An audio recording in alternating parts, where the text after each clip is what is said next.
Hi, I'm your host, Zach Hale, and this is Play the Ink, a podcast where we discuss the composer-performer relationship with living musicians, and the way that the composer can change the way the performer performs, and the performer change the way the composer composes. Today on the show, we have Mari Kimura and Aiyun Huang. Mari Kimura is a composer and violinist, and currently a professor at the University of California, Irvine, teaching integrated composition, improvisation, and technology. As a composer, Mari is a recipient of numerous awards and residencies, including the Guggenheim Fellowship, the Fromm Award from Harvard, and residencies at the Rockefeller Brothers Fund and IRCAM in Paris.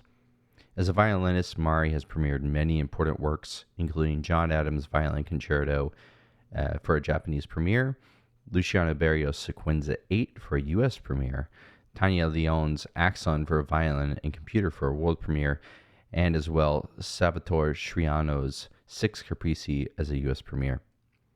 Next, we have Aiyun Huang.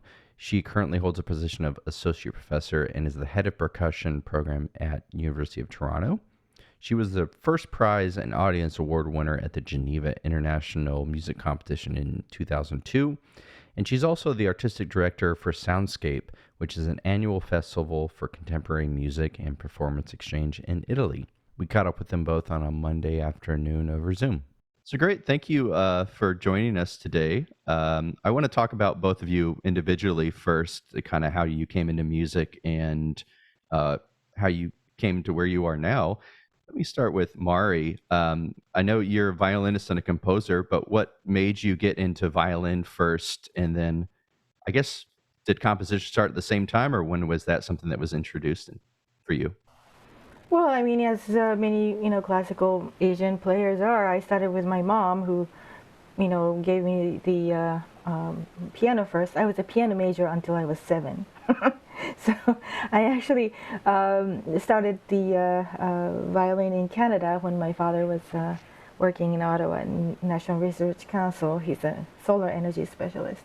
But anyway, so I started the piano at 3 and then got to Canada.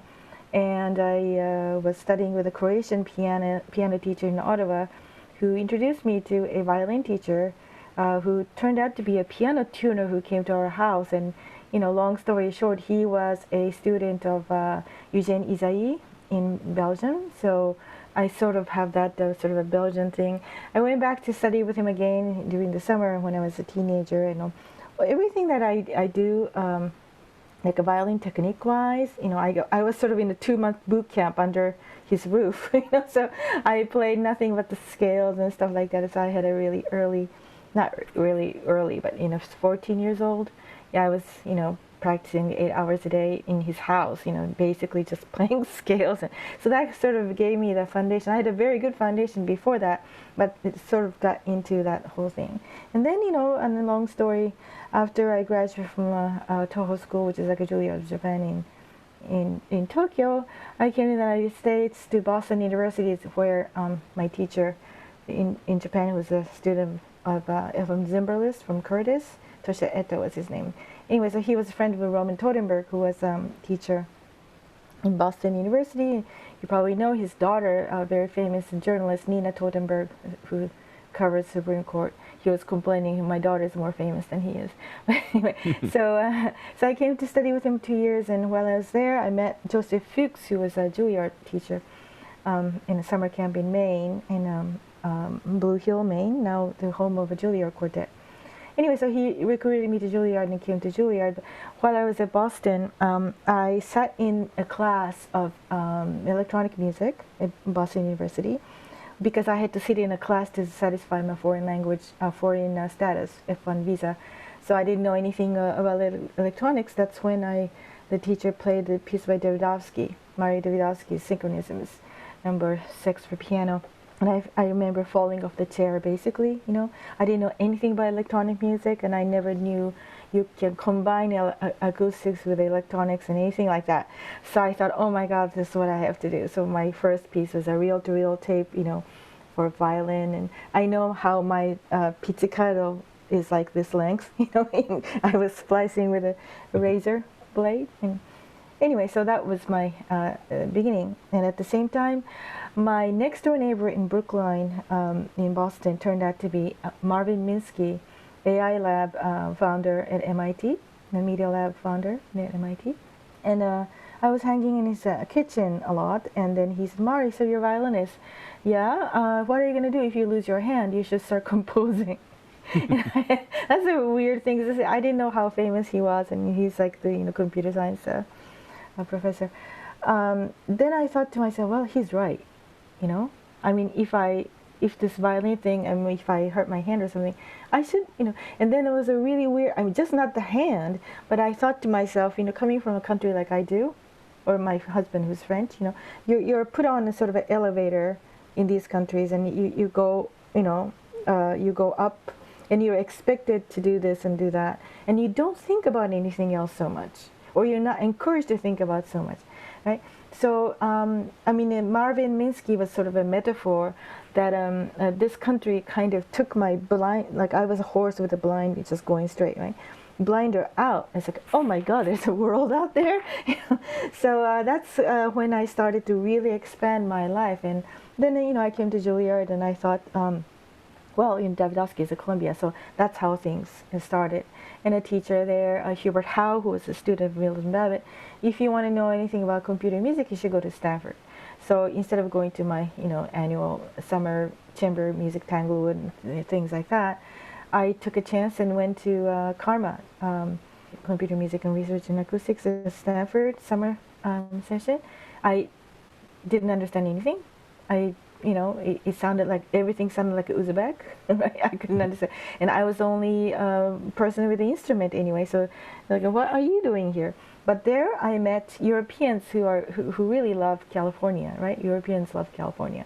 So I met George Ligeti, I played for him, Jean-Claude Risset, who became a very good friend.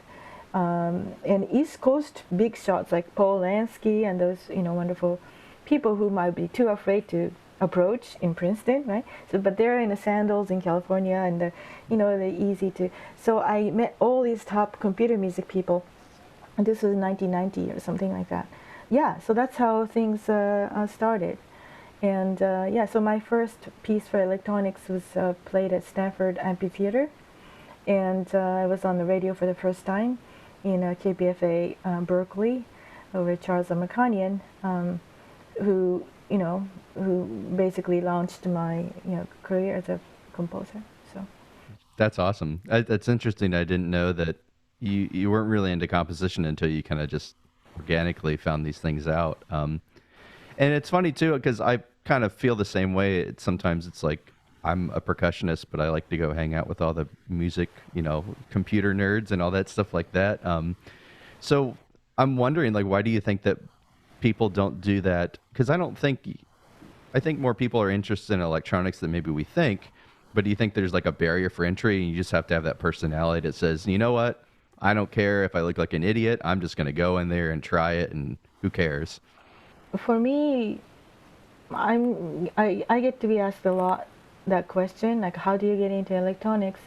I didn't really force myself or consciously get into it. I just found them interesting, and I just went for it. I didn't think about how I look. I mean, talking about gender issues and race issues and stuff like that. People ask me. So, I mean, Mari Davidovsky used to ask me every week in New York. So, Mari, what is it to be like a Japanese woman living in New York City? I mean, like, we talked about this last week. So when people point out that I'm a woman or I'm short or Japanese, or I notice, oh yes, I am a short little Japanese woman when somebody points it out. But I don't really. That's not how I see myself. I actually don't care so much. Like, if it matters to other people, then I should worry about that. Well, great. Then we can talk to Aiyun.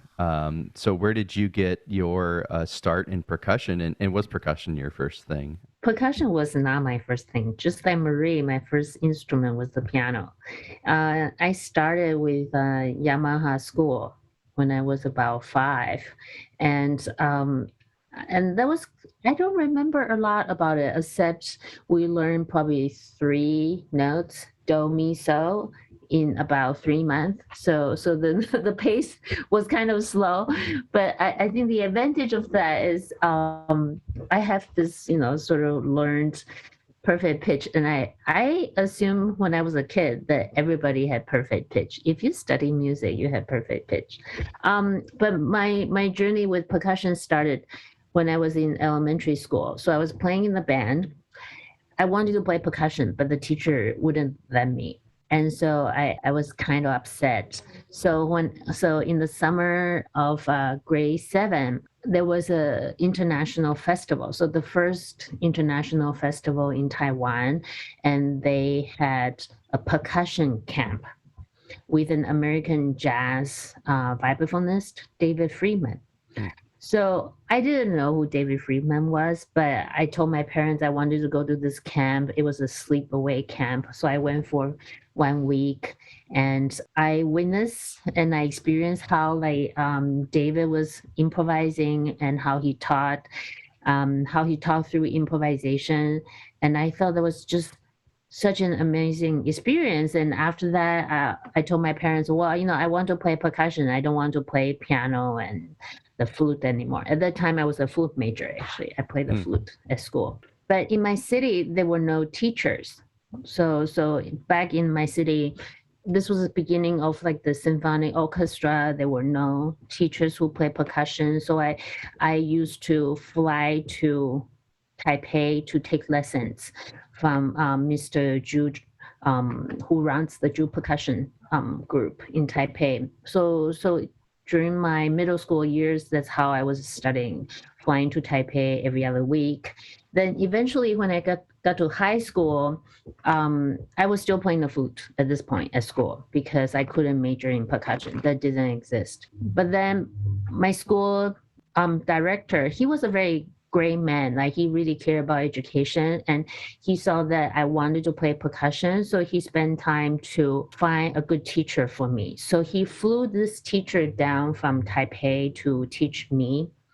And because of that, this teacher also taught other students who were non-majors. They play other instruments, but they wanted to select percussion as an elective. And then when this teacher came down, he also taught the middle school and then elementary school. And that really sort of started the whole sort of percussion scene in my city. So I was born in Kaohsiung, Taiwan, and that still is the second largest city in Taiwan, but it's on the opposite end of the major city Taipei in the north. So culturally, it was always kind of behind in terms of activities and resources. So I had this great teacher when I was in high school, Bornian. We're still great friends. And because no one really played percussion in my city, I actually was the timpanist for my city orchestra when I was in high school. And one of my first orchestral experience was playing the timpani part to Madame Butterfly. So this was when I was in grade 11 or maybe grade 10, I don't remember. And so that's what I was doing. And that was all fascinating, and I really enjoyed that very much. Then after high school, my family immigrated to Canada. We landed in Toronto, and as it happens, Toronto happened to have a great percussion program because the group Nexus was in residence at the University of Toronto. So that's where I ended up going for my undergrad.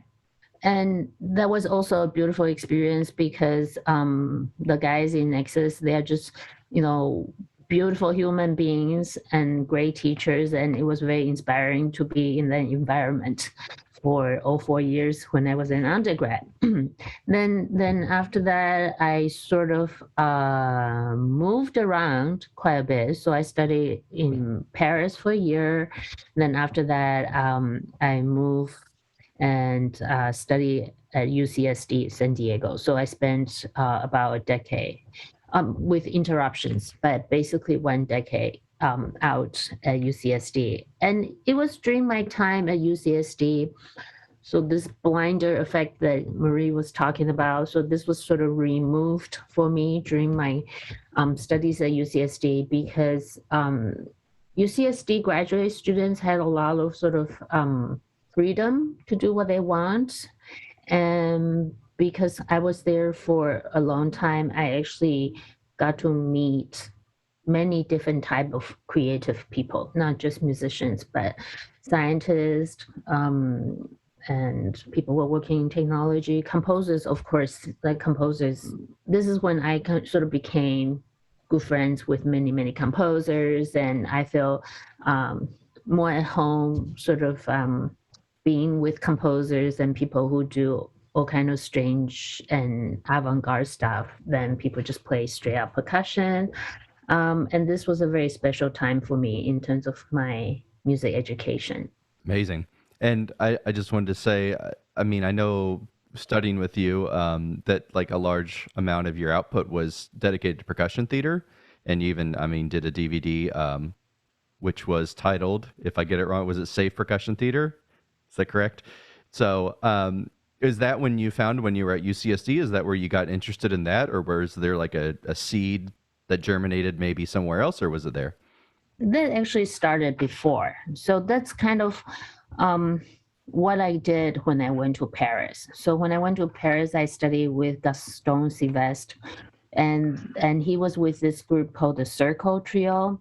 And this trio specialized in sort of theatrical repertoire or just sort of thinking outside of the box in terms of playing percussion. And throughout the 70s, 80s, and 90s, they commissioned sort of well, all the major European composers for works that we now play, including things like Kubera, Touche, and even Xenakis trio and the upper keys trio.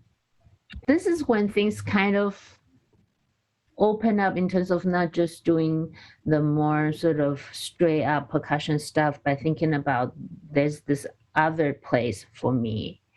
But I think I didn't really understand what that meant until years after. So it took me a few years to process what that really meant. So I think during my doctoral years at UCSD, I could begin to see the connections in terms of what it meant for me to do straight up percussion, what it meant for me to do theatrical percussion, and how do they connect not just for me, but for other people, either people who want to pursue percussion or just people who love contemporary music, experimental music, and wanted to be able to kind of walk the more sort of marginal and fringe spaces that are harder to define. Well, Mari, it's funny. So I was talking. I mean, something I know that the Aiyun does. It's a special thing. But I know that a lot of what you worked on at some point was subharmonics. So I'm interested too. What made you? Because that's definitely something I think outside of the blinders, like you said, who would think to come up with this concept. So, what kind of made you think to go in that direction and explore that space and use it? In compositions or for I believe it was a cadenza. Was it It was John Crowley's violin concerto he wrote for me. Okay, there we go. Yeah, but that was a bit after, quite a bit after, like 10 years more after that I first did it in 94. 1994, I, presented at the concert. That sort of bore out of my study with the Davidovsky that I was writing for the violin and for the first time, and I was sort of experimenting, and you can read it somewhere else, but it's like I was practicing my jury at Juilliard in some really cold, well, not cold for you guys who have been in Montreal, but I was really cold in January or February in New York City. I was playing the Ravel Tzigane, that piece, it's on all the G string. So I had this technique that I was taught by that Belgian teacher that I was mentioning. And it's a sort of, those very old, Jewish Russian technique, like weird things that you do to, enhance your playing. And one of those tricks that I was using on on the E string to sort of, make a scratchy noise to, the way to enhance your, contact between the bow and the string or something like that. in a high, really high tone when you have like a, romantically big sound. So I was doing that for all my life, right? And it's basically try to scratch the sound so you can hear the octave below the high sound that you're playing. So you sort of hear this transient noise that's a little, octave below. So I knew that, and I was doing that. So when I was practicing the Revel Tzigan, I thought, maybe the sound needed a little more boost. So I did the same exercise I do on the E string on the G string to try to make the sound bigger. And I heard this octave below, and which was a note below the open G string. And I thought to myself, it's weird. I don't know this sound. So I started to practice. I mean, nothing to do with the Tzigan at that point, but I was trying to get that low sound and stabilize it. And a good thing is my next door neighbor on 70th and Broadway was a cat lady with 5 cats, and she was deaf. So I didn't have any, buddy to bother. So and it was, I didn't have a boyfriend. I didn't have I didn't have a life. So, on the cold winter day, I was just doing that for about 2 weeks, and I got rid of the transient. So, and then, it was like a sort of a novel thing to do, and fine, but then what, right? So I started to put it in a piece, and it was really difficult to hit it, because like any instrumental technique, violin or percussion or anything, as you know, when you do something difficult, you can do it, but in order to do it 100% on the stage, that means you have to really be secure. So it was not until 2 years later, and I showed it to Davidovsky first, and I wrote my first piece in '92. But then it took me like 2 years to feel like I can use this as an element in my piece, not just a sort of a wacky thing to do, but actually to present it as an extended technique for the violin for the future, to make a violinist's life even worse than it is now. So I'm going to be cursed by. But anyway, so that's how I did it. Cool. Very nice. So it was just happenstance that you just discovered it on a whim and said, oh, I'm going to keep going with this. And that's how I got my green card. True story. What? Doing the... Yeah. Because I got a great review on the New York Times, right? And then I got in trouble in Deauville Airport in Montreal because I went to play in a jazz festival with Jim O'Rourke from Sonic Youth. Anyway, so we were doing a duo outside of Montreal in a small town called Victoriaville.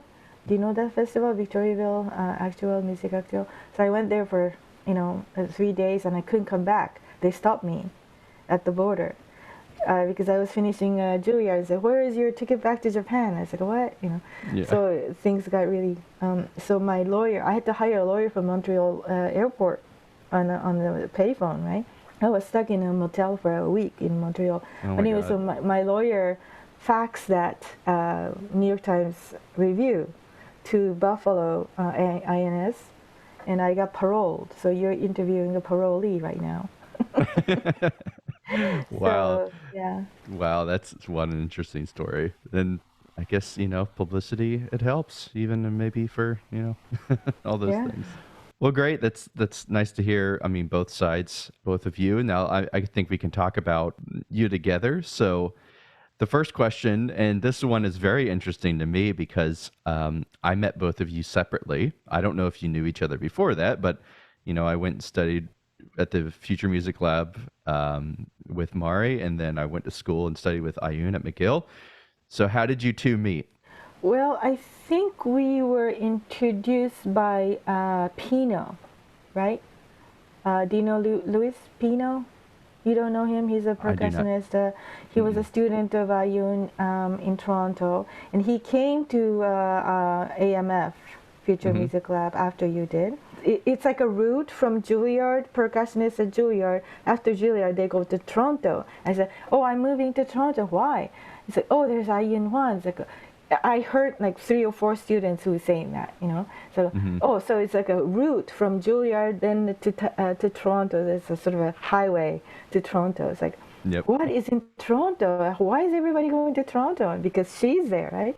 So there are a few students like that. Tyler Cunningham, and Tyler said, "You have to meet Aiyun, Mari."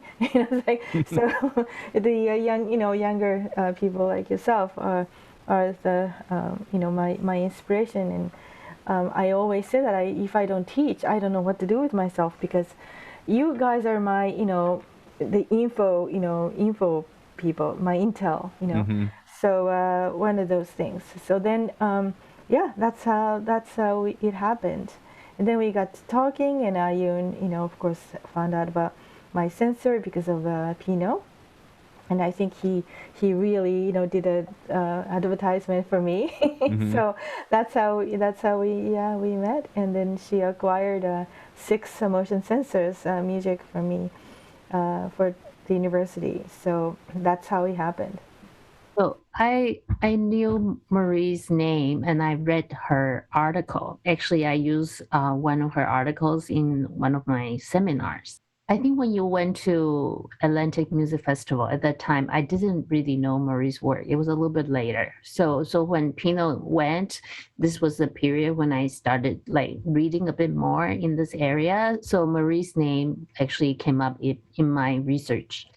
So when she reached out to me, I was so excited. I practically like fell over the chair. I'm like, Marie, she reached out. She's my hero. I was so excited. So we became like best friends. I know. So yeah, the other day we were talking about our we have a collaboration project that's going to happen in January in California. She's coming down to California, and we're talking about it, and we can talk about toilets, Japanese toilets, and stuff like that. We're that close now. We can talk about toilets, high tech. Yeah. The Japanese high tech toilets. The thing that opens and washes you and dries you and that kind of thing. Anyway. I think that's catching on. I know more people with a bidet now than I ever have, and that live in Florida. So I mean, it's catching on. Yeah, I mean it's a big deal. Like Japanese, toilet makers brought them to places like Iraq or Iran or somewhere there's Pakistan, I forgot, Afghanistan, or people where there's no toilets, right? Yeah. And then there's one toilet in one village, the Japanese toilet in one village, and everybody's like lining up to experience the Japanese toilet. It's a sign of a civilization. Right? Yeah, right. Well, I think it's amazing that when you arrive in Japan at the airport in Narita, when you take the elevator to go towards like immigration, the panel that you see that says "Welcome to Japan," it was a picture of toilets. Toto. So, welcome to Japan, where we can talk about toilets all day long. Welcome. So yeah, I think it's just amazing. Oh my God! Yeah, the Chinese tourists come and they buy this amazing amount of toilets and we're going back to China. Yeah. Wow, that's great. But I think it's interesting too because you teach at UC Irvine now, correct? And is Yes. Yeah. Christopher OBrien still there? Yeah. Nobody's there. And then I was actually watching some, just prep work, watching some stuff from Aiyun, and I had met Chris at McGill, but then you've played some of Chris's pieces as well. So I thought it's just great. I think as time goes on, people just cross paths more and more, and at one point it's just a big web, and everybody knows each other somehow. So Aiyun, what made you interested in the MUGIC? I think I pronounced it correctly, right? Mm-hmm. It's like music and magic put together, I think is what the idea is. Yeah. So what made you interested in that? And I have some ideas of why you might be interested, but let me hear it from you. Yeah, so this is part of a larger project. It's a SHIRK project. So for those who don't know, SHIRK is the Social Science Humanities Research Council of Canada.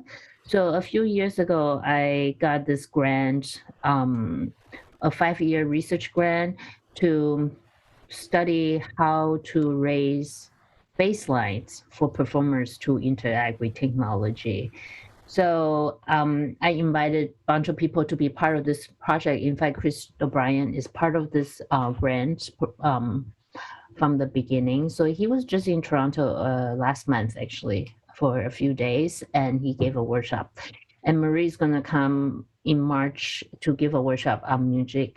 So initially, when I got this grant, every year I was going to roll out 2 workshops with different people. And because of the pandemic, last year's workshop will roll out like online. And the first one was given by Levi Lorenzo. So Levi, for those who know Levi's work, he teaches at a new school, and he basically teaches technology for performers of all disciplines. So not just musicians, but people who are in theater or in dance. And one of the courses that he teaches at the new school is on Arduino Uno. So he uses Arduino Uno and speakers to teach about the basic concept of electricity, how to connect the wire, how to make the sound, how to manipulate the sound, and then how to write basic codes. So when the pandemic happened, I talked to Levi because Levi was going to be the first person who will come about what we should do with his workshop. So he rolled out this workshop in the fall. So about last year, this time, he did a 1 weekend workshop, 12 hours, and then we had like a 2-month break. Then in this time, everybody made the project using the Arduino Uno. And in early December, we put on the concert. And so this is when Mari and I first got connected. So I invited Mari to come and attend this online presentation, basically. And the idea behind it is to help performers to find out what they can do with technology themselves. So when they want to work with technology, they can become self-sufficient. So that doesn't mean you become very good at everything. So there are like different models that I'm working on and considering. One of the models will be like, you can only do one thing, but you do this one thing extremely well. So the idea of Arduino Uno may be that, it may not be that. So we kind of go through different possibilities. So the people who are in the lab have multiple shots at finding out what technology they feel comfortable with. Is it something that's very basic and limited, or is that something that's more tactile based? Is it something that's more programming based? Mm-hmm. And so when Mari introduced me to MUGIC, I was very interested on how this is very different from Arduino Uno. How will people take on this sort of device and being able to make it their own in their creative work? So earlier this year, Mari did an online workshop for us. And again, people in the group created this sort of test pieces after like a month, just to see how the device can work with sort of this percussive stroke, the different ways that we play instruments, how this motion sensor can interact with that, and what kind of possibilities they can make using sort of the limited ability they have in programming. And that's how I came to know Mari's work. And this is still in development because Mari is going to come up in March. And then this fall, we just work with Chris. So Chris's workshop was about thinking about how to compose using basic max patches. So he only looked at loops and delay, but he talks about different ways that you can use these two basic patches to generate sort of compositional ideas and how to do that. So really looking in depth into the possibility of Max and how that can integrate with different things. So we're building sort of this Tetris, block by block, and hopefully people who have a opportunity to be involved with the lab for more than 2 years, they can kind of take it in their own directions. So not just taking it from the way that I have set it up, but really kind of absorb part of this and being able to spin it in a way that they can keep growing once they leave school. So that's kind of the main goal here. Yeah, it's interesting. I mean, that sounds a lot like Mari, like what you're doing with the Future Music Lab, but maybe more expanded rather than just like a month program. This is a semester or many semesters or years or something like that. I kind of realized when I asked you just now, Aiyun, that maybe we didn't explain what MUGIC is. So maybe Mari, if you could talk about how this came, what it is and how it came to be and kind of where it's been now, because it's even grown since I guess I first saw it in 2013, 14. So, I mean, yeah, it's been 7 years. So, Yeah, so it's basically a motion sensor that I developed. It started from my work with Earcom when I was working with them in 2010.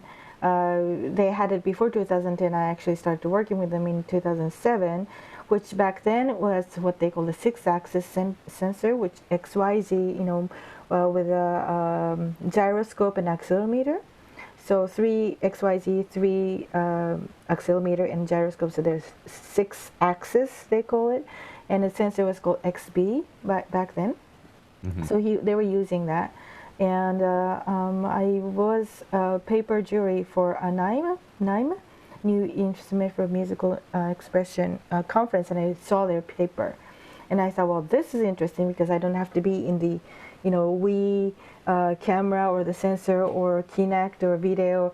I don't have to be stuck in one orientation. I can just do whatever I do, and the sensor, the Max, will analyze my movement. So this is much freer for a performer, and I really like that approach. So I went to IRCOM as a composer resident in research for the summer in 2010, and I was using their device, what was called MO, a modular musical object, MO sensors, for about 3-4 years. So before you came, I think we were still using that one, maybe. It was still, six-axis sensor. Mm-hmm. But then the world moved on to 9-axis, adding 3 more XYZ in a compass magnetometer. So now there was a 9-axis, and you can just buy these, Adafruit, Arduino thing, and you can just, sweatshop them.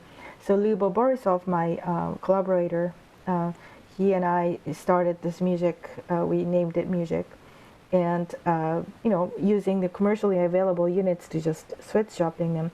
And I was doing that for a few years, from 2014, 15 to 2017, 18. But then, people, my student at AMF or Future Music Lab, or everybody wanted them, So I had to, ask Lyubov to make us switch up another one, and soon it started to get unmanageable. And also the fact that they're not put together, you have to, solder on your battery and Wi-Fi module. It's like a really awkward thing, and I was taping it with electric tape, and it was really a nightmare. And as a performer, I don't want to do that. I just want to have something that I can just turn it on, small enough, safe, just turn it on. And I'd rather concentrate on making a music with it than the DIY. I got so tired of the DIY, the exposed circuit board and wires. So when I got to 2017 in Irvine, the first thing I did was to go to the, the business people and say, I have this, what they call the proof of concept. Can I make something like this? I don't have a patentable tech. It's basically, you can just do, anybody can do this. But I have the user base, and I have a way to use them. So so that's how we developed it. And UCI, I bootstrapped for the students, and that's how I came up. It's still a prototype stage, right? It's not a mass marketable stuff, but it's still on a prototype stage, but it's perfectly functional and it serves a purpose. So after Aiyun, University of Toronto and the University of Miami and South Florida, I have quite a bit of customers in Florida now. But Peabody, Toronto, Victoria in Canada, Harvard is turned out to be the biggest customer. Now they got 12 of them. And now I think Ben is going to order from Chicago, Bowling Green. All kinds of universities are now buying them for the students. So so that's how it's growing. I'm not really advertising so much because it's right now still sort of I'm kind of stealth mode in a word of mouth stage, because I think that's just fine for now. And I'm thinking about the next steps all the time. That's where my head is right now, right? What am I going to do next? What's going to be the next gen look like? So things like that. Yeah. Well, I think the next question kind of ties into this, and I think it's what makes MUGIC and this axis and accelerometer and this thing really interesting. And I think it's a lot to do with gesture, and a lot of what I've seen with it with Mari is you can tell, like from gesture, say on violin, you can tell what kind of action you're trying to do. Are you a long thing? Are you doing pizzicato? But then even like I think kind of to talk about maybe the work you guys are doing. I believe it's called Iron Bird. Is that correct? And it's for I believe just one symbol in the MUGIC, which I wanted to talk about that too because I think that's great to make it simple. Because a lot of times I've seen electronic music pieces or live electronics or whatever it is, and it's just everything in the kitchen sink, and it's like, who knows what it's coming from? If it's electronic, if it's real, it's who knows? There's no association. But it seems like you guys are very focused on having the gesture, whether it's from a natural gesture or from a new gesture you've made up, really correlating with the sound. Yeah, I mean, I can start by how we started to talk about a new piece, and I first approached Aiyun. Do you have any Chinese poems that you like? That's how we started. So I remembered maybe Aiyun can explain where the name comes from and the concept of it is. I was looking for poems and I came across this sort of new generation poets in China. So a lady who was actually working in a metal shop. So she was like a journalist, and then she quit. She went to work in a factory for a few years. Then she started writing about her experiences working in the factory. And then her poetry caught fire, and she became sort of sensational, sort of new generation writers. I think her name is Deng Xiaoqiu. So this is one of the poems that became famous. So describing the experience working with metal in the metal shop, but also just the different layers of what that means to be a bird, and then to be an iron bird, and then to be trapped in an iron cage. So its significance is sort of multiple level. So then I showed Mari this poem as something that we could look at. And what are the things about I guess this piece gesturally that are important for you? So why is it just one symbol? Why did we make it such a simple setup? I think for me these days, what's very important is sustainability. So I want to make pieces that other people want to play and they can play.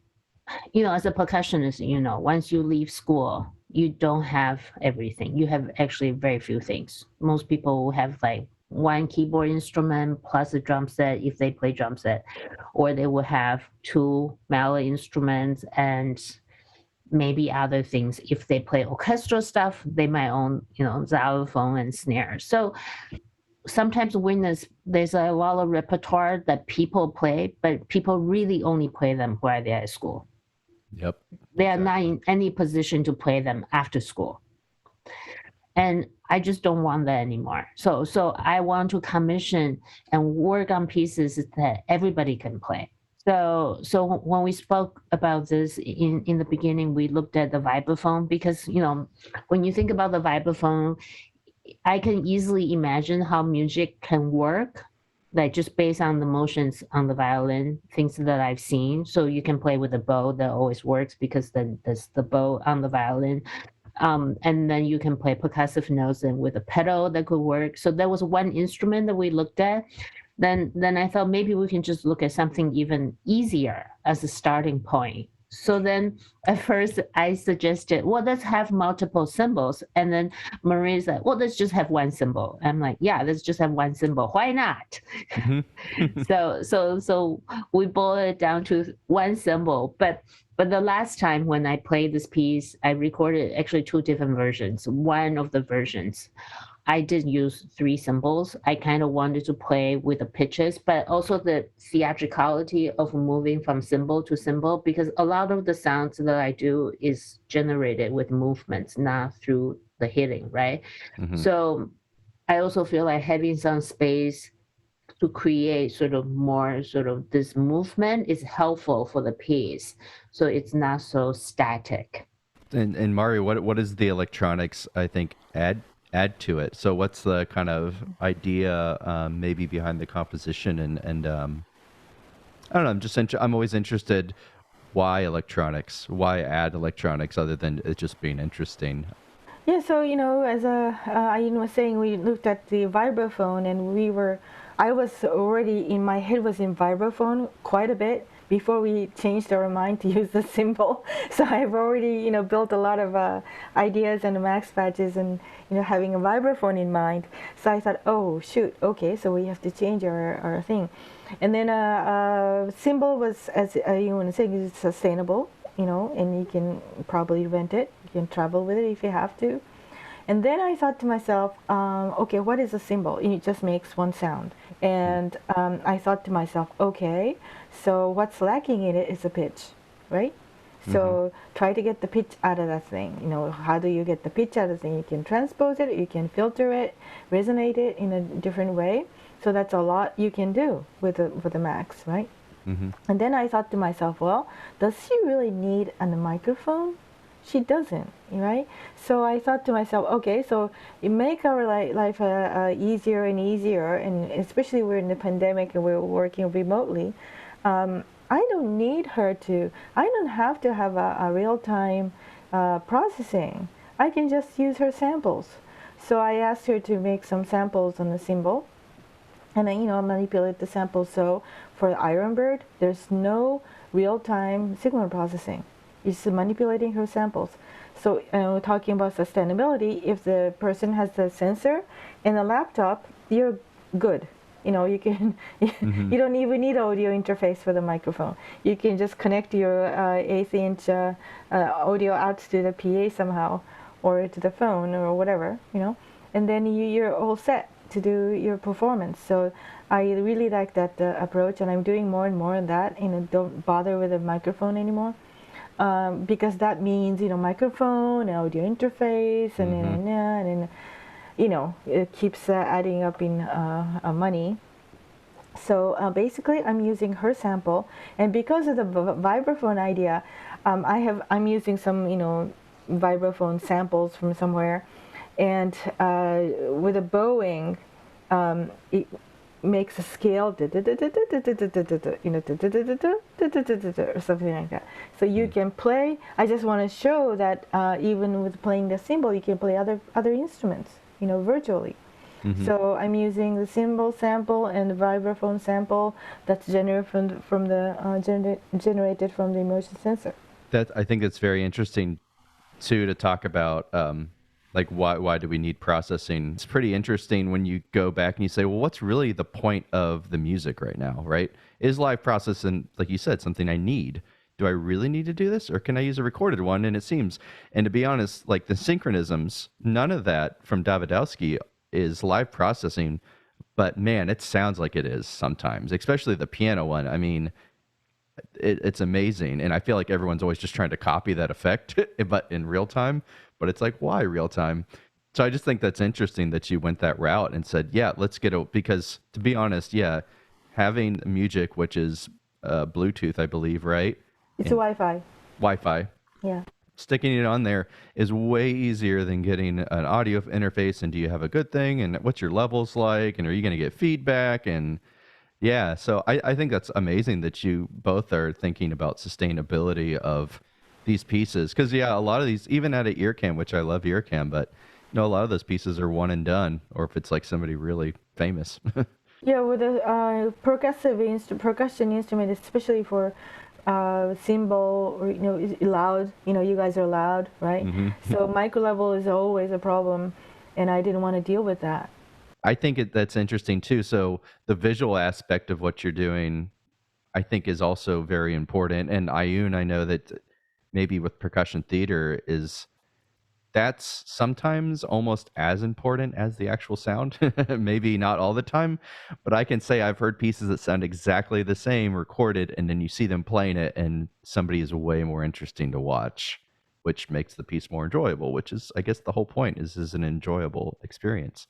So I think that's a great thing. I don't know, just to talk about too, like with music, it is very gestural based. And so the more you show what you're doing, the more you hear it as well. So I was practicing the piece yesterday, and every time when I'm practicing it, I'm actually thinking more and more about the narrative. So in the beginning, when you play with electronics, I'm thinking, okay, is the patch working? Am I missing some samples? Like is this playing what's supposed to do? Because that's never for sure, like either, right? But then now I play a few times, I'm like, okay, I think this is all working. The patches are working. Then I'm thinking, okay, so when I'm making this movement, I'm doing this gesture. How is this connecting to the sound that I'm hearing on music? And furthermore, how is this constructing a story? Because I think once you start doing things, people are imagining there's a story.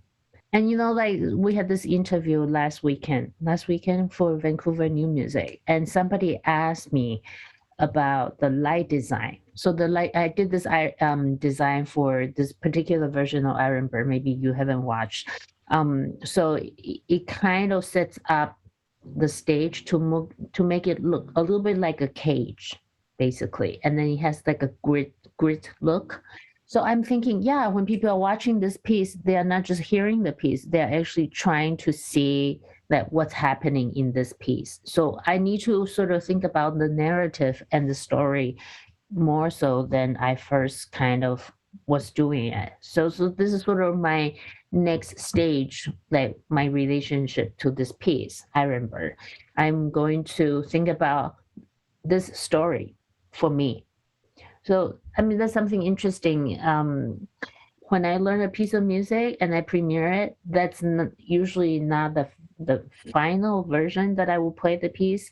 Like the piece sort of evolves, and sort of I have this sort of living experience with a piece of music that if I continue to play it, I want the piece to become something different and has a different story to tell each time. It's interesting too, Mari. I just thought about this because I mean, you've played pieces that you've written for yourself, and I mean, I've done this too, and it's always like, well, I know what it's supposed to do, and I'm confident in my max patch and all these things. So what's it like writing for other people, which I don't believe Aiyun's the first one you've done, but personally, I'm interested. How do you separate that and say, I'm going to write this for myself, so I know I can do it this way, or it's like, oh, I'm going to write this for someone else, so I got to be really good about making sure that they're confident and they feel good that this is working, because they wouldn't be able to tell like the way I can. I can't open up the patch and be like, oh yeah, I got dB levels, cool. So what's that like, and go on, what's your process to make sure that it transfers to them? Yeah, so that's like a max lesson really because my own patches are really ugly, but I have to make it really looking nice and simple for other people to be able to operate them. So before Aiyun, of course, I've done pieces for other people, and especially recently, younger violinists want to play my piece, so I'm sort of in this, bind. I have to clean them up, and it's so slow. Update them and make sure that there are externals that are not, I'm trying not to use any externals because it's a pain. Yep. So things like that, making sure that the even somebody doesn't have max, with the pattern storage and stuff like that, make sure that someone can store their dynamic settings, because I don't know where they're going to, play. I have worked for other composers, namely Dai Fujikura, who wrote for me and the MUGIC, and the one of the music user beat me to it for the American premiere. It was so funny. He got the premiere in Chicago before I do it on Thursday. I was gonna say American premiere, but it's no longer. It's a New York premiere now. But I saw their recording. She didn't want to send it to me because I don't know why she didn't send it to me, but I thought it was great. But I saw that some levels were not set right or something like that. Some distortion going on. So things like that. So I have to make doubly sure that not as you said exactly, somebody who's not used to using electronics can adjust the levels that appropriately and stuff like that. So that's on me. That's on the Max patch builder who responsible. So for Aiyun, I tried to make it so that there are a lot of bugs, but she put up with me, and so we made it work. Oh, by the way, Aiyun, you're going to use my computer, so you don't have to worry about it. Yes, you can just come and play. And I'm even going to swap your sensor at the concert. Because so here's the thing, I have my sensor, her sensor, and for my piece for Decipher, I'm using this dog chew toy, right? So there are 3 sensors on stage, and using my one computer. So I'm using something called the client mode, which allows me to connect multiple sensors to one computer. But for that, I have to set up the sensor in a certain mode, and I don't want to do that on the day of. So I'm going to bring the sensors that are already configured that way. So I can do that. So this way, I don't have to, spend any time on switching modes and stuff like that on stage. So now 1 sensor, 2 sensors, in other words, 1, 2, 3. So we have a multiple mode for that kind of thing. And for Harvard, I have 12 sensors running on my one computer. So that will be a experience. Yeah, I think that's an interesting thing. Like you said, once you get it out, it's like you might spend more time just like making a configuration patch or something. Like, okay, hit your loudest sound, hit your softest sound, and record it somewhere. Which, it's a little not artistic, but it's like, well, it's just something you got to do. It's going to make it way easier to do in the future. And yeah, that I should build. I have not built that. I should do that. Well, for percussion, I think that's really important, right? Not to. Yeah, I should have done that. Or even pitch tracking, because I did one with pitch tracking. It was, but I used like wood blocks or pieces of purple heart. Yeah. Well, then I realized like I had all this pitch tracking. It would figure out the things. Well, then those were McGill's, so I gave them back and I bought my own. I'm like, crap, none of these sound the same. So now it's not picking up anything. So then I redid the patch. I'm like, how can I figure out how to say, okay, hit block 5, hit 4, hit 3, and it remembers all this stuff. And that's probably more the technical side, which, I mean, I get enjoyment out of that as much as I do music sometimes. So that's probably why I'm a software developer now. But I was thinking about music history and even like computers and stuff like that. And I've watched some things recently on even, I don't see a lot of women in computer science because I'm in that field now. And I mean, I don't even see people interviewing for it. So I'm wondering, kind of in the place of music history, and I think you guys are both great examples of artists and technical people in this field. So what do you think about that? And do you think we're going in the right progression, or do you feel like you are a part of that, or is it something you're not interested in? And how do you feel about that? Like it or not, as I mentioned, I am at the stage of my life where our other younger people are coming, after me, and in a way, I am supposed to be a role model or the, trails that blazed, stuff like that.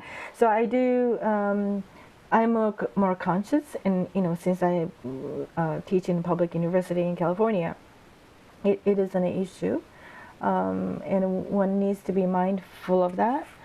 And it's not progressing as fast as I would like, I guess, but there are tons of computer scientists and technical people in female, especially these things go in.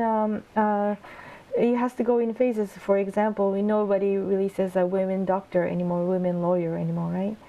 So a women composer is still there, but a women, slowly but surely, or we are expanding. And except if you put the composing and computer, it does narrow, and our program at UCI, ICIT, Integrated Composition, Improvisation, and Technology, we struggle to attract female applicants, and that's true in many composition programs.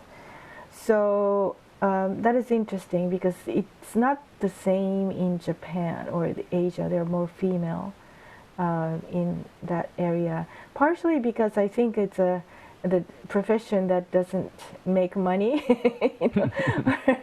I don't know what that is. You probably know better than I do, but yeah. So it's a constant struggle, and we have to be vocal about it. And I said I don't really see myself, but it's I do see myself, right? So and when it is very prevalent that when you're promoted or chosen for something or assigned to do something, I mean, there's an imposter syndrome thing that, was I really got this, given this because, was I given this because I'm who I am, or, maybe equally, or more competent white male in the same position could have gotten it, but I got it because I'm a female, that kind of thing. So there's always that, and when that's pointed out to me, then, oh yeah, okay, it's like, oh yeah, they needed a Asian female face in a group or something like that. So, yeah, but you know what? It does matter that we are here because students see it. Students and what young people see us.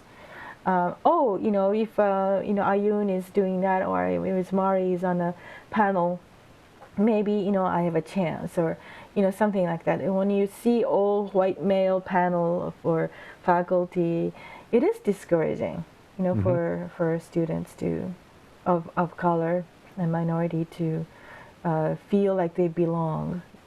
Yeah, I was I was playing in Victoriaville, and I landed in the city, and even in Jim O'Rourke, who's American but Irish, like black hair, we were stared at. They're all white blonde people. So so it does matter how visual perception, the cultural perception affect people's psyche, and it's unfortunate. And I was saying, after all this Zoom era, we should all become an avatar, so we don't. I can be like a dog face talking, But anyway, right. So nobody knows how short I am or fat I am or something like that. I would say that I definitely noticed that in my studio, there are in general more girls and more Asians in comparison to other percussion studios. And that's the case both at the University of Toronto and then before at McGill. So there's something to be said about me as an Asian woman leading the program and how that provides an example. Like people, other female students who are kind of thinking, well, I don't really know what I can do with percussion. They would say, well, maybe I'll go study with Aiyun. Then she has my background. She figured out something for herself. And there's a lot to be said about being able to see your teachers as someone that you can relate to. Some of it is not as obvious as just like how people look like. I mean, some of it has to do with, character, temperament, sort of aesthetics, viewpoint. Those things are equally important. But in general, you want your faculty diversity to somehow represent the student body that you have. Where I am now, the student body is very much not white. It's a very mixed population. I mean, Toronto is now the most diverse city on earth. So it has more languages spoken in the city of Toronto than anywhere else in the world. That title used to be held by the city of London a few years ago. Toronto has surpassed that. So Toronto is a city where it's made up basically of immigrants, people who come from different parts of the world. So there's no such thing as, everybody came from Toronto. Even if you have only been there for 10 days, you can claim, I'm from Toronto. If you feel like it, that you're entitled to it. So I think it's extremely important that the faculty members would look like their student population. So there's no this separation of, well, this is how the students look like, and look, this is how the faculty members look like. And that is a little bit hard to digest. Like if your teachers are all of one kind of looking people, and then your students all look like everything else. So I definitely think that where I am now at U of T, but also at McGill, like people actually have taken this issue quite seriously. Ever since I've been in academia, I think people have been looking at this. But now with the Black Lives Matters movement and just this sort of almost, it kind of spin it into a much faster speed than before. Before, people were working on this, the labels change over time. It was always something that people had to examine during interviews, during job searches, but now it's like forefront and center. It is important that Aiyun and me doing weird things that I do, we make impact for people who are younger and coming into the area. Oh, if Mari is doing that, then that kind of thing. And I noticed that the female students in our program come to me for advice or something that they feel they cannot talk to other male teachers. So for that, I'm grateful that I'm able to help. I never had a female teacher myself. Yeah. My teachers are all very old men, like over 80. Well, and I've studied with both of you, and I always think that's great. That's a great diversity for myself too. I've studied with males and I've studied with females and I've studied with French people, and people from Taiwan and Japan and the United States. And it's like, yeah, I think the diverse, it's only better for the person, there's never anything bad to be said about diversity.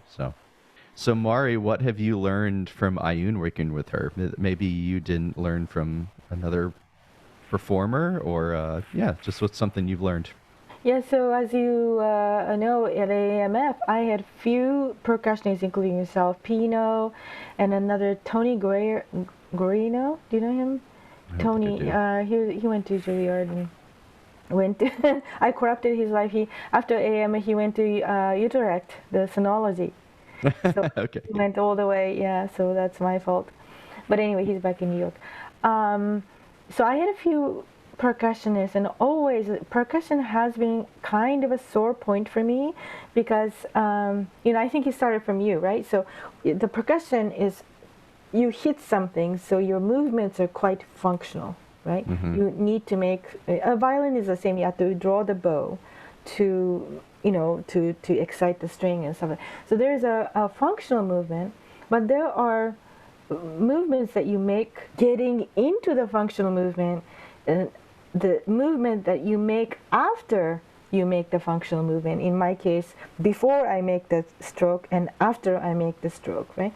And exactly the same with the percussion. So what we did was to have Aiyun, I have a Max Patch that records her music data as well as the video and audio.